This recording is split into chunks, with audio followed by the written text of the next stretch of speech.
Hello, my name is Vishal Jagru, and I will be talking about part of speech tagging.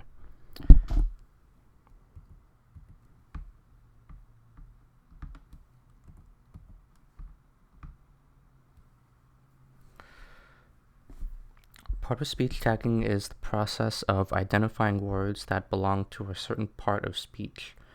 Most common forms of parts of speech that words can belong to are nouns, verbs, adjectives, adverbs, prepositions, pronouns, and articles.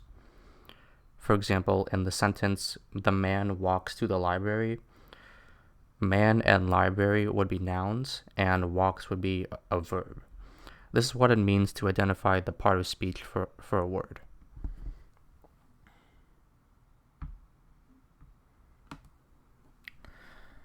Assigning a word to a certain part of speech is not always this simple, however. Words very often have more than one meaning, and as such, more than one possible part of speech that it can belong to.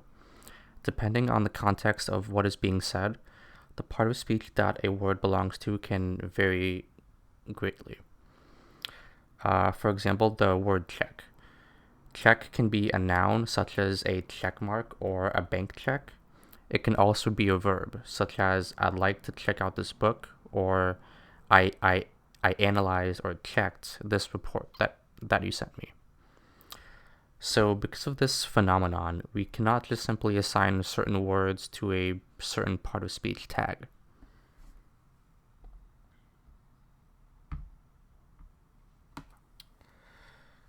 So to go over some of the history of part of speech tagging, much research of it has been closely associated to corpus linguistics.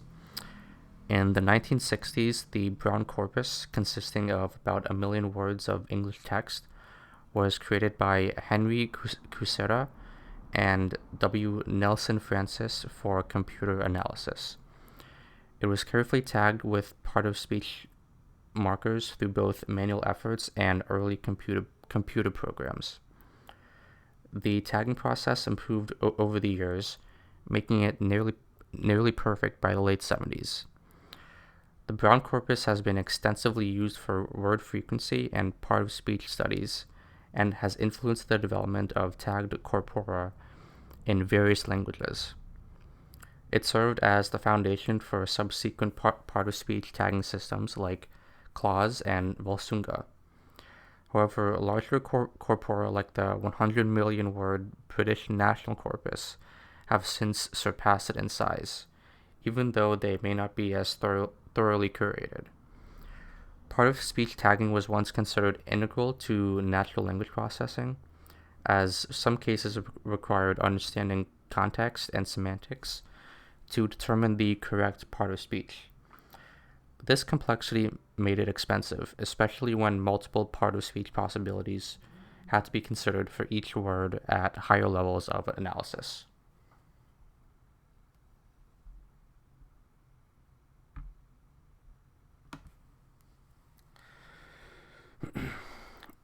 So before going further, I wanted to review a little bit about word sense disambiguation. In word sense disambiguation, we are trying to find out the specific meaning being conveyed by the sentence itself.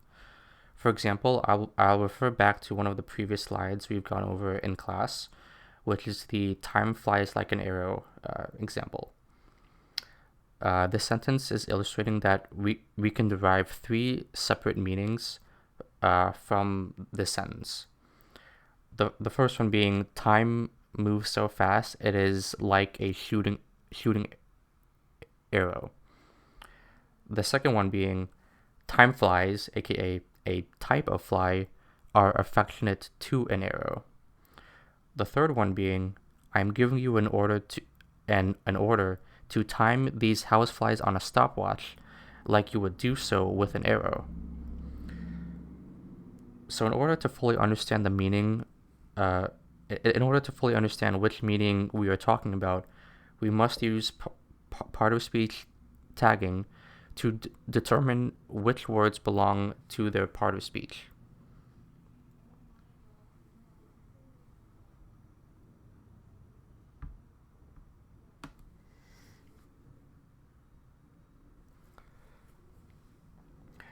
There are two main groups of part-of-speech tagging: rule-based taggers and stochastic taggers. Rule-based taggers are relatively simple to understand conceptually. When a word is ambiguous or even unknown, the rule-based algorithm analyzes the preceding word, the following word, and the linguistic features of the word itself. For example, if the word being analyzed follows an article like a, an, and the, then the word must be a noun. One of the most widely used part-of-speech taggers, and one of the first, was eBrill's tagger, which uses a rule-based tagger. The way this specific tagger works is that it searches the training data and comes up with a set of tagging rules that best describe the data and minimize tagging errors for part-of-speech. For Brill's algorithm, the rules themselves are not handmade, but rather found out using the corpus that is provided. The only thing handmade would be a set of rules templates that the model could use to find out new rules and features.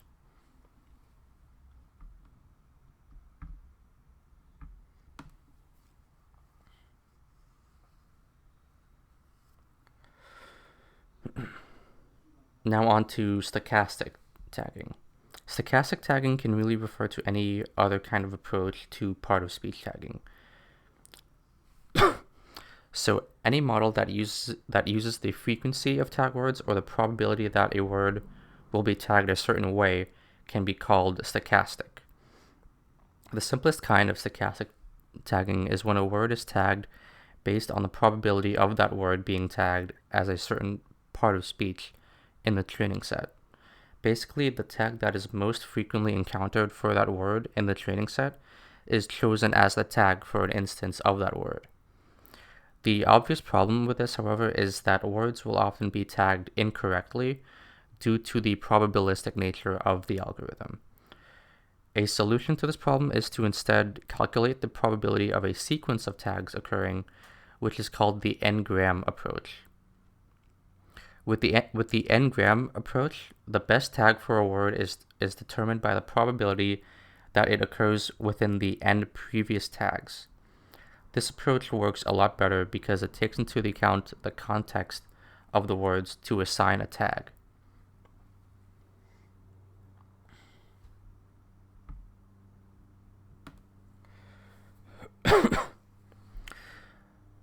The next type of stochastic tagger is called a hidden Markov model, which combines the two previous approaches of using word frequency and tag sequence probabilities.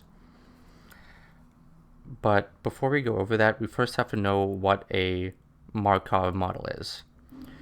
Let's say that the weather conditions that we can experience have three different states: rainy, cloudy, and sunny. We also want to predict the weather for today based on what the weather has been like for the past n days. We can use a Markov chain model to determine the solution to this problem. If we know the conditional probabilities of each rainy event, we can conduct this diagram. So in order to compute the probability of the weather today, given the n previous weather conditions, we can use the Markovian property, which is this formula. The Markov property suggests that the distribution of a random variable in the future only depends on its distribution in its current state. So none of the previous states would have any impact on future states. The probability of the weather being in a current state can be computed using this formula, as we'll see in this example.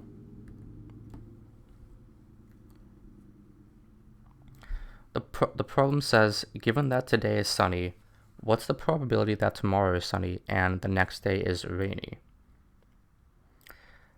This question is represented by this equation here.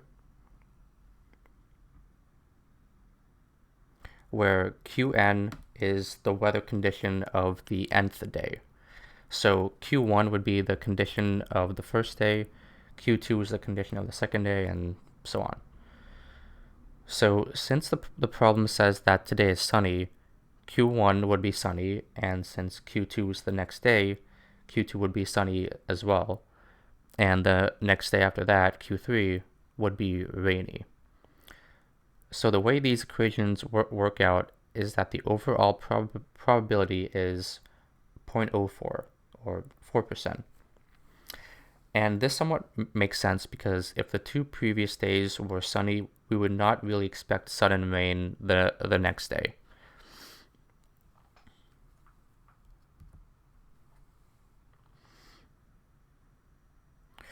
In this second diagram, we can see the Markov property in action. The problem says assume that yesterday's weather was rainy, today's is cloudy. So what would be the probability that tomorrow's is sunny? In this example, Q1 is rainy, Q2 is cloudy, and Q3 is sunny. And this equation here just simplifies to the probability that the weather is sunny, given that the previous day's weather was cloudy, which ends up being 0.2 or 20%. So as we can see, the Markov property simplifies this question to the probability of the weather being solely dependent on today's weather instead of both yesterday's and today's.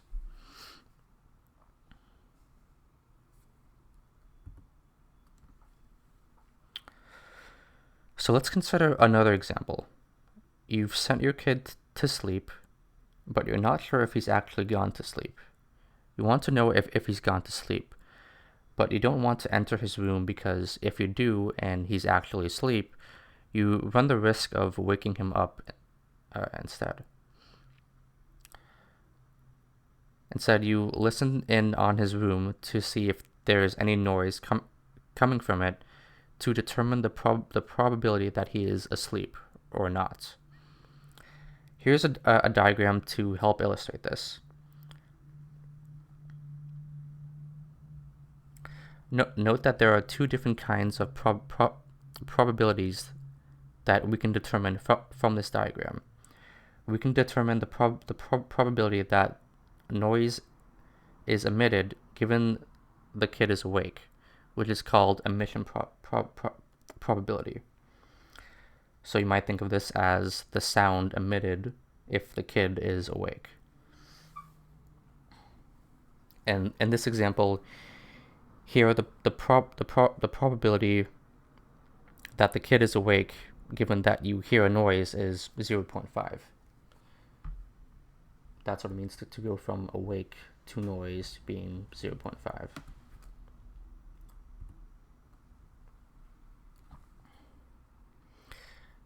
Being an example of an emission property, going from a certain observation given a state.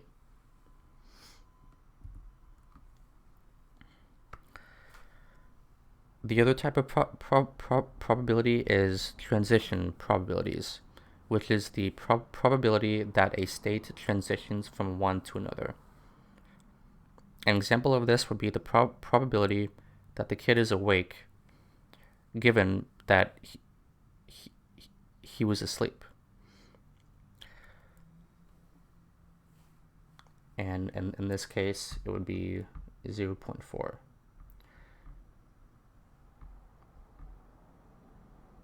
So going from awake to asleep being 0.4.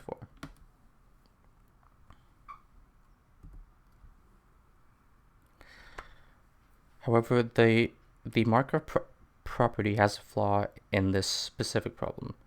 If the kid has been awake for an hour or so, then the probability of him falling asleep would be somewhat higher than if he was only awake for 5 minutes, since based on real-world sleeping patterns, there's only so much time in the day for him to get more and more tired and eventually fall asleep.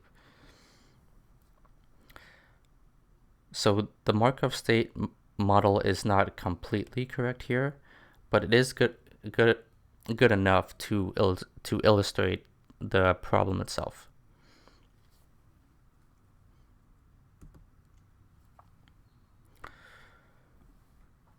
So how does this all relate to part of speech tagging? Well, for a hidden Markov model for part of speech tagging, we would need a set of observations, which are the words, and a set of possible states, which are the parts of speech the words can belong to. So if you remember in the previous example, the observations were the noises or the quietness, and the states were the state of being awake or the state of being asleep. We could figure out transitional probabilities, like what is the probability that the current word has a tag of verb, given that the previous word's tag was noun. We could also do an omission probability, like what is the probability that the word is Steve, given that the word tag is a noun. And that's basically it. And here are my sources.